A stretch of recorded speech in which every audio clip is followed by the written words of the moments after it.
dafcaddii labaad ee sana dugsiyeedkan bogotay dugsiga hoose dhexe sare ee Imaam Saqaawi ayaa maantay xaflad shahaadooyin lagu guddoonsiinayo waxaa lagu qabtay Hotel Badar ee magaalada Muqdisho. munaasabadan oo si heersaraa loo soo agaasimay ayaa waxaa ka soo qayb galay maamulka sare ee iskuulka hoose dhexe sare Imaam Saqaawi, macallimiin, arday, waalidiin, wakiilo ka kala socday jaamacadaha dalka iyo marti sharaf ka kooban qaybaha kala duwan ee bulshada. ugu horeyn waxaa munaasabada kelmado isugu jira hambalyo iyo baraarujin ka jeediyey qaar ka mid ah marti sharafkii ka soo qayb gashay xafladan ay maanta ku qalin jabinayaan ardayda dugsiga hoose dhexe sare Imaam Saqaawi. waxaa la dhihi karaa waa Ilaahay fadligiisa. runtii dafcadan labaad walow curadkii ka horeeyay laakiin adinkan waxaa tihiin curad ku xigeen. annaga waxaan sugaynaa juhdiga labadan dafco maxaa yeelay Soomaalidu waxay dhahaan ninba curadkiisa ceelkiisa ayaa leeyahay. horta waxaan idin leenahay hambalyo. arooska waxa la yiraahdaa uu guuriyo mugti yaani waxa waaye arday cilmi bartay waa bulshada labada qof oo isguursata ayagoon baa isku nacfiyay laakiin ardayga wax bartay ummadda dhan ku nacfinaysa. bacda salaam waxaan hambaliyada la wadaagaynaa ardayda qalin jabinaysa hambaliyada waxaan leenahay hambalyo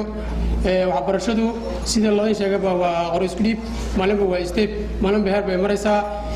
maanta waxa ka soo baxdeen hadii la yiraahdo levelkii waxbarasho oo asaasiga iskuulada ka soo baxdeen maantana waxaa idin bilaaban doonta hadii la yiraahdo levelka jaamacadeed ayaa idin bilaaban doona. levelka jaamacadeed wuxuu baahan yahay inaad saad u soo dadaali jirteen juhdigaas u sii bixisaan oo asagana ku dadaashaan waxbarashada markaas waxaan leeyahay hambalyo. sidoo kale waxaan u hambalyeynayaa oo congratulation aan leeyahay ardayda qalin bedelanaysa maantay ma aadna qalin jabin waqti badan ay inii dhiman wada dheer ay idin sugayso soo sahay fiican qaata waxaan u maleynayaa sahay ma garanaysiin aniga waxaa ahay mudug sahay waxaa laga wadaa qofka markuu meel dheer u socdo waxa uu cuni lahaa macnaha inuu qaato soo waxaan kaga baahan yahay wada dheer ay idin sugayso maanta waxaad cad ka saartaan jaranjaradii koowaad ee mustaqbalkiina waxaad ka gudubteen wado ama jaranjar ka mid ah jaranjarooyinkii mustaqbalkiina waxaad u daadagteen mid kale midaas ku soo dhawaada jaranjartaas u soo daadagteen waa dhanka jaamacadaha. Mahad Yusuf Maxamuud oo ah maamulaha iskuulka hoose dhexe sare Imaam Saqaawi ayaa asna dhankiisa waxa uu sharaxaad ka bixinayaa xafladan qalin jabinta ah. السلام عليكم ورحمة الله وبركاته. بعد سلام عنيقو مهد يوسف محمود أهنا معمولة سكول كإمام السقاوي ما أنت تاريخ تاي كو 8 جولاي 2019 وحا حفلة قلن جبينة وسمين سكول كأرضها هوتيل بدر كيال مقالة مقدشو تاسو نقول دبالدقين أما حفلة قلن جبينة أرضنا وقلن جبس سكول كا لما أنتي نقل سوق بشيء هذه قماتيين وعنا رجينا كسكولكا إنه سيجارو أرضي أنت كبرنا صوص عرسان كصوص صعدة أرضها صو قيب كنا قدونا هرمرك وضن ككجرو يعني والدين تودي نفس الدودي مستقبل ونكسنا يشان أنت سواء أنت كتامينه سكولكا إمام السقاوي رنتو وشقينا مدات ودار وأنا الدفعة اللي بعد كخلنا جبس سكولكا. sidoo kale intii xafladani ay socotay ayaa waxa ayaguna dhankooda madasha kelmado ka jeediyay qaar ka mid ah waalidiinta oo maanta goobjoog u ahaa heerka ay soo gaareen ubadkooda. iskuulka Imaam Saqaawi aasaasayaashiisii iyo macallimiintii iyo ardayda dhammaantood iyo waalidiinta intaba waliga 14 salaamaya aad iyo aad baan idinku mahad celinayaa. ilaahay horta meesha nagu kulmiyaa mahad iska leh anagoo dad islaam ah oo wax dambiye iyo wax boqol aan isku imaan marka waxaan salaamayaa ugu horeyn sheekheena Sheekh Abuukar Xasan Maalin maamulka macallimiinta ardada waalidiinta ayaan salaamayaa hooyooyinkan afkooda ku hadlay kuwa joogiyo kuwa maqanba waxaan leeyahay waan idin salaamay waxa way hadal waa la dhameeyay hadal badan oo ma harin waxaan leeyahay maanta guushii baan soo gaarnay anagoo waalidiintii oo macnaha ardadayna qalin oo ilmaheena qalin jabiyay waxaan leenahay waa guul noo soo hoyatay guushaasna Allah ka suko waxa suurta galiyay maamulka iyo macallimiintii oo ardada iyo anagoo waalida oo u dadaalaynay oo u kacaynay oo u dheelmanaynay oo guubaabinaynay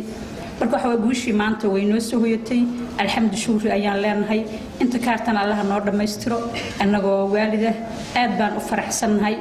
anigoo ku hadlaya waalidiinta dhamaantood hooyooyinka raga waxa la aftooga looma doodo ay dibadda looma arro iyaga hadlay marka anigoo hooyeen ku hadlaya waxaan leeyahay ardada hambalyo gabagabadii munaasabadan ay ku qalin jebinayeen ardayda dugsiga sare ee iskuulka Imaam Saqaawi ayaa waxaa madasha ka hadlay Sheekh Abuukar Xasan Maalin oo ah mu'assaska guud ee iskuulka Imaam Saqaawi waxa uu tilmaamay ahmiyadda ay leedahay in qofku uu wax barto maray bini'aadamkii guuleystay waxay ku guuleysteen kuwa khasaarana waxa ay ku khasaareen waxa kale waxbarashadu cilmigu uu ku gaarsiin karaa adigoo dhintay sharafkaagii inuu nool yahay waad dhimatay qabrigaad ku jirtaa laakiin cilmigaagii iyo dhaxal cilmiyeedkaagii ayaa sii faafaya ilaa qiyaami saaca manaabirta macaahidda iyo meel walba la isugu tago ayaa waxaa laga jeedinayaa cilmigii aad faafisay marka qabrigaad ku jirtaa macnahaana waad u nooshahay taa waxaa ku gaarsiin kara waxbarashadaada iyo cilmigaaga ayaa ku gaarsiin kara waad aragteen maanta culimada wax baratay ma u malaynaysid inay geeriyoodeen oo ay dhinteen maalin walba waxa laga sheekeynaa laga faa'iideysanaa casharadii ay bixiyeen iyo cilmigoodii maalin walba waxa ku socda ammaan iyo duco baynama haddii aadan wax baranin oo waxbarashada aadan ku dadaalin haddaad dhimatid neef ari carbeed oo dhintay oo kale aad la mid tahay oo cid ku xasuusanaysa iyo cid aad taariikh ka gelayso aysan jirin iyo cid ku tabaysa inaad dhimatay inaad nooshahay laakiin qofka wax bartay noloshiisana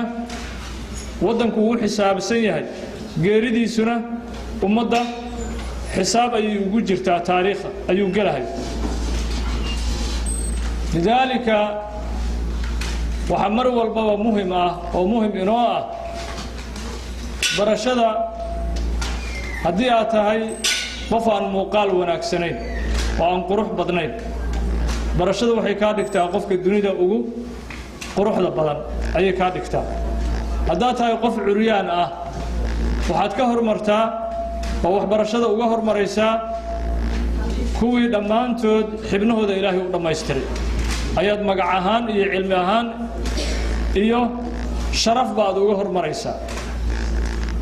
haddaad indhoolo tahay laakiin aad wax taqaanid waxaad ka sharaf badine boqolaalka indhahoodii iyo lixaadkoodii loo dhammaystiray ayaad cilmigaaga iyo waxbarashadaada aad uga sara mari ugu dambeyn waxaan codbaahiyaha la dhex qaaday qaar ka mid a ardaydan maanta ay ka qalin jebisay dugsiga hoose dhexe sare Imaam Saqaawi waxaana wax ka weydiiyey dareenkooda farxadeed bismillaah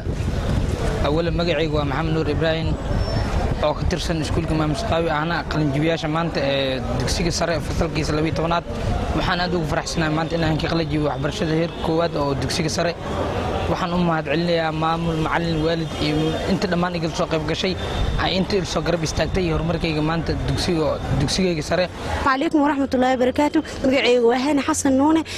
waxaan halkaan uga mahadcelinayaa Ilaahay ka soo maamulka iskuulka Mahad Yuusuf Maxamuud iyo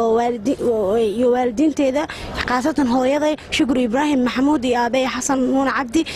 waxaan halkaan uga mahadcelinayaa mu'assaska iskuulka Sheekh Abuukar Xasan Maalin iyo macallimiinta iskuulka oo intaan isoo gaarsiiyay waxaan kala halkaas ugu mahadcelinayaa waalidiinteedii farxadeedana maanta ma la soo koobi karo Axmed Maxamed Faarax warbaahinta Ras Media magaalada Muqdisho